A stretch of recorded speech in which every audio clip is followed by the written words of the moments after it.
buta kali ada di sana kayak mempermainkan Beli Kade sehingga usahanya sekarang merosot. Ada sepertinya seseorang yang mengambil kayu bakar tersebut, tapi Beli Kade dan juga si penjaga gudang tidak tahu.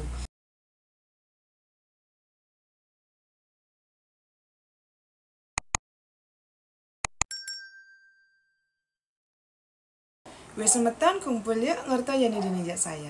Untuk kalian yang mungkin baru bergabung di channel saya, halo perkenalkan saya Tusenja. Di channel ini saya akan membagikan kisah nyata yang pernah dialami langsung oleh narasumber saya.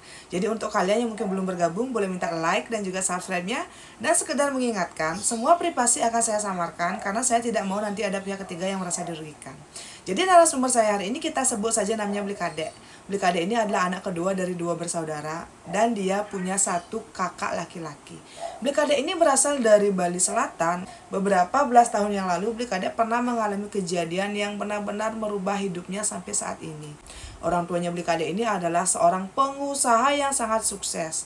Beli Kade tinggal dan juga besar di sebuah desa yang cukup terpelosok. Tapi menurut Beli Kade, semua warga desa di tempat tersebut sudah sangat maju, perekonomian mereka juga sudah sangat makmur, termasuk orang tuanya Beli Kade. Bapaknya Beli Kade ini saudara laki-laki sendiri, jadi bapaknya Beli Kade ini memang dari kecil sudah tumbuh dan besar di keluarga yang sangat mapan. Dari kecil Beli Kade tahu kalau bapaknya ini adalah seorang pengusaha kayu. Bapaknya ini akan membeli kayu-kayu dari penduduk desa dan kayu-kayu ini akan dijual keluar Bali. Nah, ketika itu semeton usianya Beli Kade dengan kakak pertama ini cuma sekitar 2 tahun. Dari SMP, Beli Kade dengan kakaknya ini sudah diberikan usaha oleh orang tuanya. Jadi bapaknya Beli Kade ini kan jual beli kayu. Dan kayu-kayu yang digunakan ini kan kayu-kayu yang memang sudah terpilih. Kalau ada bagian kayu yang bengkot ataupun mungkin agak mong atau mungkin agak gimana, itu kan tidak diambil. Nah, agar ini tidak mubazir, dari SMP Beli Kade dengan Beli Gede ini, kakak kandungnya Beli Kade, ditugaskan oleh bapaknya untuk mengelola dahan-dahan tersebut untuk dijadikan kayu bakar dari dahan dan juga ranting sisa kayu yang tidak dipakai.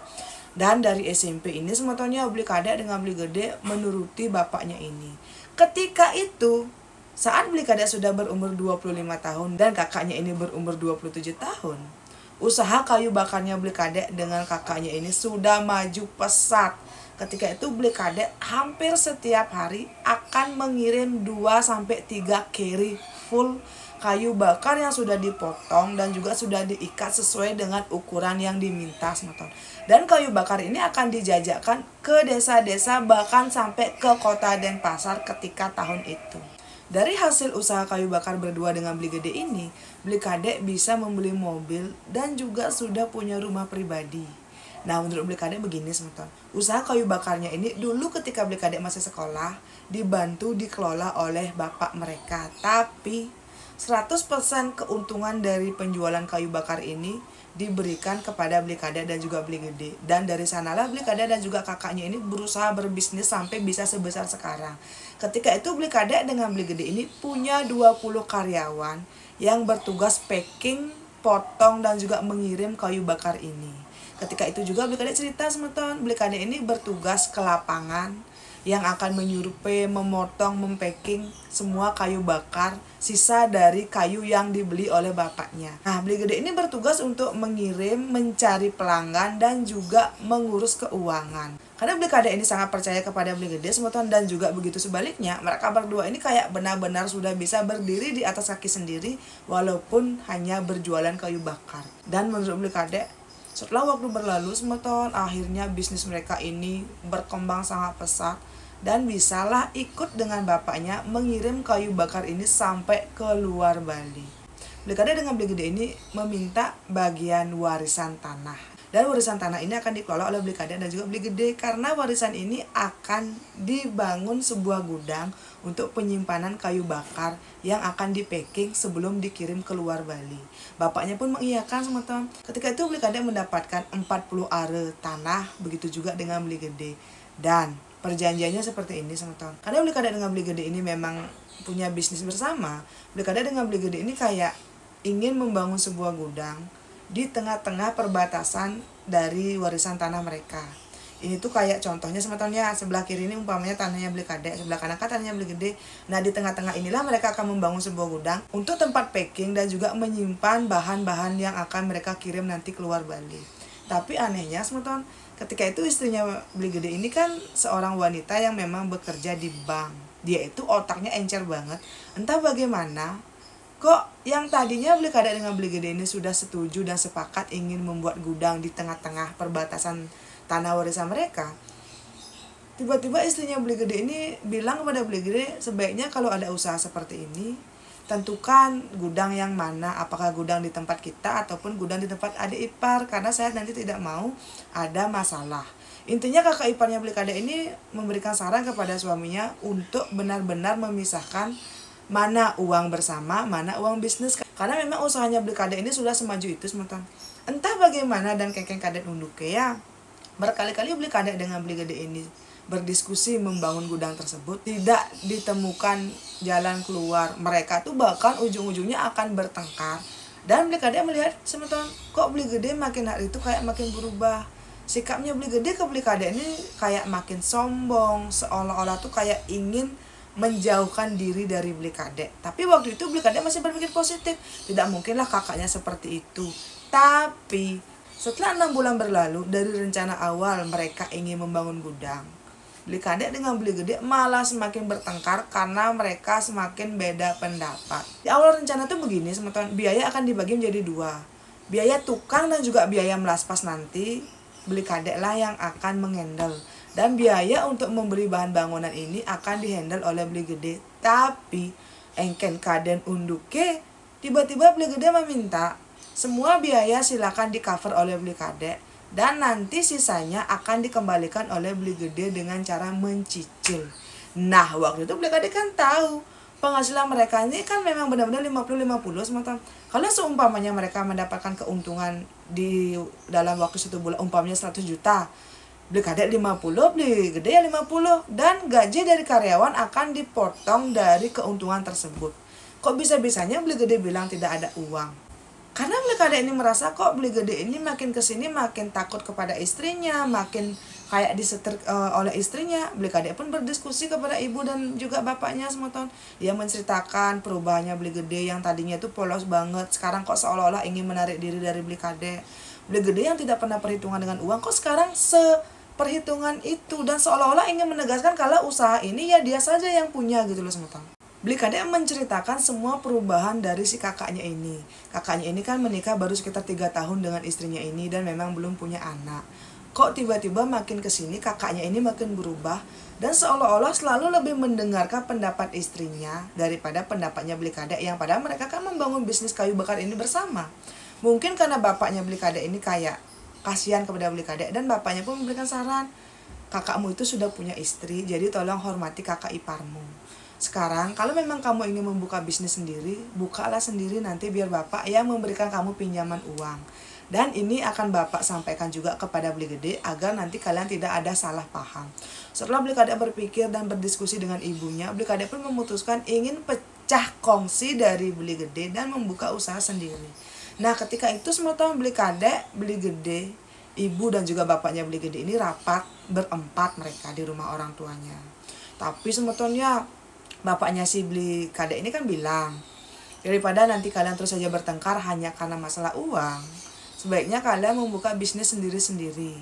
Nanti biar Kadek buka usaha sendiri, bapaklah yang akan memberikan pinjaman uang. Dan usaha ini silakan kamu lanjutkan sendiri. Itu perkataan dari bapaknya Beli Kadek. Tapi semeton, Beli Gede malah marah dan menuduh kalau bapaknya ini sepertinya lebih sayang kepada Beli Kadek. Kenapa bapaknya malah mau memberikan pinjaman uang kepada Beli Kadek? Yang padahal Beli Kadek kan punya uang sendiri. Kenapa dulu saat Beli Gede ingin mencicil biaya pembangunan gudang, kok Beli Kadek malah marah? Dan sekarang kenapa kok tiba-tiba bapaknya malah ingin memberikan pinjaman uang kepada Beli Kadek? Nah, Beli Kadek di situ kayak, kok gini? Itu kan masalah yang berbeda. Kalau dulu Beli Kadek menanyakan kenapa kok kakaknya ingin mencicil, karena Beli Kadek ini tahu penghasilan kakaknya itu lebih dari cukup. Dan sekarang dia ingin merintis usaha yang baru dari nol. dia otomatis dong perlu biaya yang berlipat-lipat lebih banyak daripada biaya pembangunan gudang gitu loh. Tapi sekeras apapun Beli Kade dan juga bapaknya mencoba untuk menjelaskan kepada si Beli Gede tidak percaya dan tetap berpikir kalau bapak dan juga ibunya ini lebih pro dan lebih sayang kepada Beli Kade. Nah, karena inilah Beli Kade bilang kepada Beli Gede semata, ya saya tidak akan menerima bantuan uang dari bapak, tapi usaha ini omsetnya itu per bulan bisa ratusan juta, dan kamu yang ingin memegang ini sendiri. Kalau memang Beli Gede tidak mau saya menerima uang bantuan dari bapak, tolong berikan saya uang sekian puluh juta dan saya akan berusaha sendiri. Engken kadan unduke, setelah Beli Gede mendengar permintaan dari Beli Gede pun mengiyakan dan meminta kepada bapak dan juga ibunya jangan membantu masalah keuangan si Beli Kade, karena dia tuh kayak merasa cemburu. Dia tuh merasa kenapa kok seolah-olah orang tuanya dari kecil sampai mereka dewasa lebih sayang dan juga lebih peduli kepada Beli Kade. Ketika Beli Gede mengucapkan kata-kata seperti ini, Beli Gede berdiri sambil marah-marah dan juga memukul-mukul dadanya. Beli Gede sambil menangis dan mukanya itu merah padam semua. Ibu dan juga bapaknya Beli Kade menjelaskan mereka tidak pernah pilih kasih kepada Beli Kade dan juga Beli Gede. Tapi kenapa kok Beli Gede berpikir seperti itu? Tapi entah apa yang merasuki Beli Gede. Beli Gede pun langsung bilang sambil pergi gitu loh, nanti akan saya transfer uang sekian puluh juta. Dan bapak juga ibu, tolong jangan pernah pilih kasih lagi. Beli Gede langsung pergi semua dari rumah orang tuanya.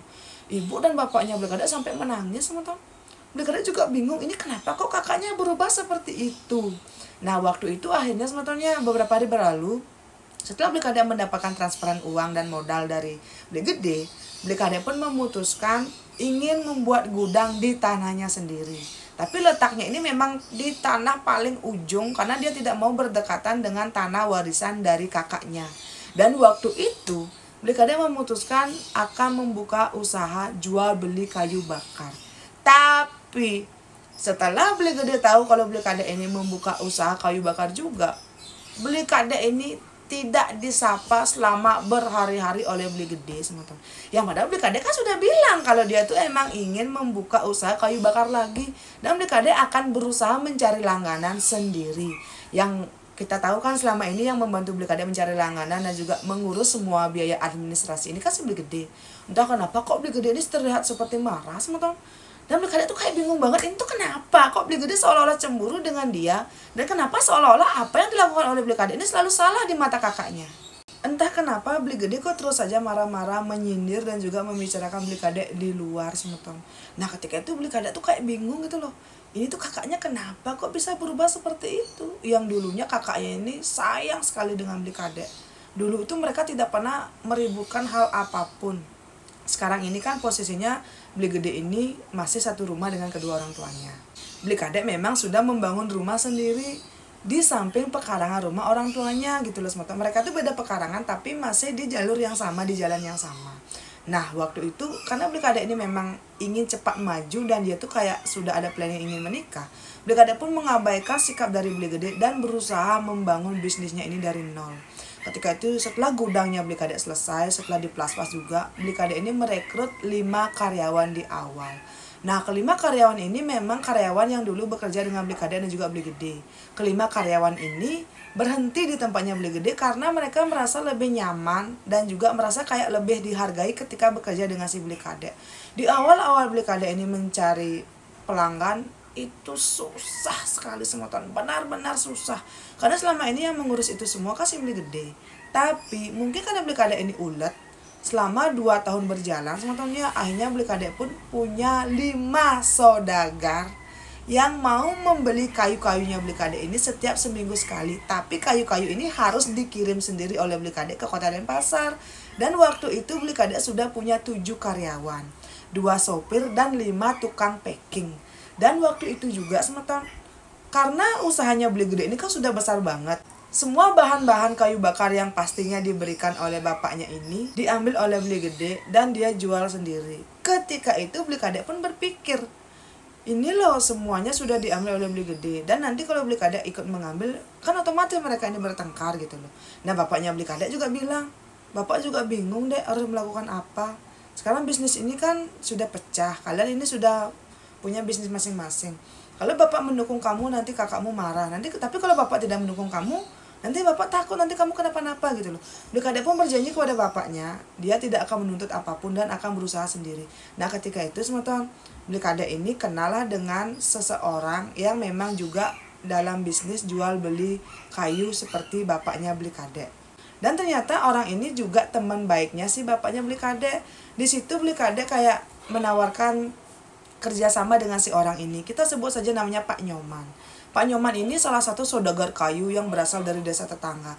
Yang otomatis dong, setiap dia ini membeli kayu, ranting pohonnya ini akan dibuang dan tidak dipakai. Nah ketika itu Beli Kade pun berinisiatif ingin membeli ranting-ranting pohon tersebut dengan harga yang murah dan akan dijual berkali-kali lipat ke pelanggan barunya. Nah waktu itu si Pak Nyoman bilang, iya saya mau kerjasama dengan kamu. Nah mulai saat itu Beli Kade pun kerjasama dengan Pak Nyoman. Dan Pak Nyoman ternyata mengenalkan Beli Kade dengan bos-bos kayu yang lainnya. Yang otomatis stok kayu bakarnya Beli Kade ini makin banyak. Yang padahal waktu itu posisinya usahanya Beli Kade ini kan lebih kecil daripada usahanya Beli Gede. Tapi setiap ada pesanan, karena Beli Gede tidak bisa mencukupi kuota yang diminta, akhirnya pelanggan yang tidak mendapatkan kuota di tempatnya Beli Gede akan berlari kepada Beli Kade. Dan ujung-ujungnya pelanggan baru yang tidak mendapatkan kuota di tempatnya Beli Gede ini akan berlangganan di tempatnya Beli Kade. Waktu berlalu usahanya Beli Kade pun makin besar dan sampai di suatu ketika usahanya Beli Kade ini omsetnya lebih besar daripada usahanya Beli Gede. Dan ketika itu teman-teman, Beli Kade mendengar kalau sepertinya usahanya Beli Gede ini mulai gonjang-ganjing. Karena banyak banget karyawannya Beli Gede yang berhenti bekerja di sana. Mereka itu mengeluh katanya gajinya tidak sesuai. Beli Gede juga pengelolaan bisnisnya tidak sebagus yang dulu. Pokoknya banyak banget gosip-gosip yang tersebar di luar. Tapi Beli Kade kayak, ya sudah saya tidak mau ikut campur. Saya juga sudah mengalah sebanyak ini. Beli Kade itu merasa dia cukup mengalah sebegitunya. Dia tuh benar-benar berdiri di atas kakinya sendiri. Dia membangun usaha ini dari nol sendirian sampai bisa sesukses saat itu. Nah ketika itu tiba-tiba Beli Kade mendengar kalau Beli Gede ini sepertinya ingin meminta bantuan kepada Beli Kade. Karena Beli Kade merasa sangat bahagia Beli Gede ini sudah mau meminta bantuan kepada dia. Karena dia berpikir mungkin si Beli Gede ini ingin memperbaiki masalah mereka yang dulu, kesalahpahaman mereka yang dulu. Beli Kade pun memberikan bantuan semeton. Beli Kade memberikan kuota kayu bakarnya untuk si Beli Gede agar Beli Gede ini bisa memenuhi permintaan kuota dari langganannya dia yang ada di luar Bali. Perbedaannya sebetulnya ketika itu Beli Kade hanya mengirim kayu bakarnya ini di dalam Bali. Tapi Beli Gede sudah bisa mengirim keluar Bali. Logikanya penghasilannya kan lebih besar Beli Gede. Tapi setelah Beli Kade melihat, kok sepertinya hidupnya Beli Gede ini kayak morat-marit dan tidak bisa sesukses dulu ketika mereka berdua mengelola bisnis yang sama. Dan ketika itu juga sementara Beli Kade ini kan punya banyak banget pelanggan yang akan memberikan dia ini stok kayu bakar. Diam-diam Beli Gede malah merebut langganannya ini yang menyebabkan kuota stok kayu bakarnya Beli Kade mulai menurun drastis. Bahkan gudangnya tidak pernah sampai full teman-teman. Waktu itu Beli Kade benar-benar merasa kecewa dong kepada Beli Gede. Beli Kade bertanya, kenapa kok beli gini. Tapi Beli Gede bilang, inilah bisnis, siapa cepat dia dapat. Semua ton di sana Beli Kade berpikir, apa jangan-jangan itu cuma tipu dayanya Beli Gede agar bisa mendapatkan langganannya Beli Kade. Beli Kade benar-benar bingung ini tuh kenapa. Dan anehnya teman-teman, kuota kayu yang tersedia di gudangnya Beli Kade ini kan semakin berkurang dan Beli Kade tuh mulai kebingungan dong harus mencari stok kayu bakar di mana. Saat itu juga ada beberapa penjaga gudangnya si Beli Kade ini bilang, stok kayu bakar mentah yang ada di gudang belakang itu kok kayaknya malah makin berkurang. Yang padahal stoknya itu belum ada diambil, belum ada dijual ataupun belum ada dikirim. Tapi kok tiba-tiba kadang 10 ikat yang tidak ada, kadang 20 ikat yang tidak ada. Intinya tuh kayak ada sepertinya seseorang yang mengambil kayu bakar tersebut, tapi Beli Kade dan juga si penjaga gudang tidak tahu. Ketika itu Beli Kade sudah punya 2 gudang semeton, gudang depan dan gudang belakang. Kalau gudang depan ini stok kayu bakar yang sudah setengah kering dan siap dikirim. Kalau gudang belakang ini stok kayu bakar yang masih mentah, yang belum dipotong dan juga belum di packing. Nah itulah yang sering banget hilang. Dan Beli Kade kayak bingung, ini tuh memang hilang atau memang salah pengecekan? Selama berminggu-minggu Beli Kadek sendiri yang mengecek stok kayu bakar di gudang belakang. Tapi hari ini Beli Kadek mengecek umpamanya ada stok sekian ikat. Besok paginya ketika dia menyuruh karyawannya mengecek, stok ini akan berkurang bisa 20-30 ikat. Di situ Beli Kadek mulai bingung, ini ada apa? Kok tiba-tiba ada kemalingan seperti ini semetong. Di zaman itu tuh CCTV belum sebanyak sekarang, makanya Beli Kadek kan kayak bingung, ini tuh gimana ya, ini gimana. Gudang depan dan gudang belakang itu terkunci rapat. Kok bisa-bisanya di gudang belakang stok kayu bakar yang belum siap dikirim ini hilang. Nah ketika itu Beli Kadek ceritalah kepada ibu dan juga bapaknya. Nah ibu dan bapaknya Beli Kadek ini memberikan saran, coba kita bertanya kepada orang pintar. Nah ketika bertanya kepada orang pintar ini bilang sepertinya Beli Kadek ini kurang mencaru di tempat tersebut, makanya buta kali ada di sana kayak mempermainkan Beli Kadek sehingga usahanya sekarang merosot. Karena inilah Beli Kadek dengan orang tuanya mengaturkan banten pecaruan di gudang tersebut. Tapi tidak ada perubahan semetong. Kayu bakar di belakang gudangnya ini terus saja menghilang dan Beli Kadek makin mengalami kerugian yang banyak banget. Dan ketika itu mungkin karena roda berputar, Beli Kadek merasa bisnisnya ini mulai gonjang-ganjing semeton. Keuntungannya ini mulai menurun merosot. Dan Beli Kadek juga merasa stok kayu bakarnya ini mulai menipis. Dan sekarang usahanya Beli Gede lah yang makin naik. Dan sepertinya Beli Gede ini sudah mulai stabil. Nah ketika itu Beli Kadek ini kayak bingung banget, ini kenapa ya. Suatu hari Beli Kadek ini kayak menginap di gudang depan dengan beberapa karyawan. Beli Kadek ini bermaksud ini mengintip dong. Dan Beli Kadek selalu menceritakan rencananya ini kepada ibu dan juga bapaknya. Tapi setiap Beli Kadek menginap di gudang depan untuk mengintip dan juga kayak mengawasi siapa sih ini sebenarnya orang yang selalu mencuri kayu bakar di gudang belakang. Beli Kadek tidak pernah menemukan jejak, tidak pernah melihat siapapun keluar masuk di malam hari di gudangnya dia semeton. Beli Kadek makin bingung, ini tuh kenapa?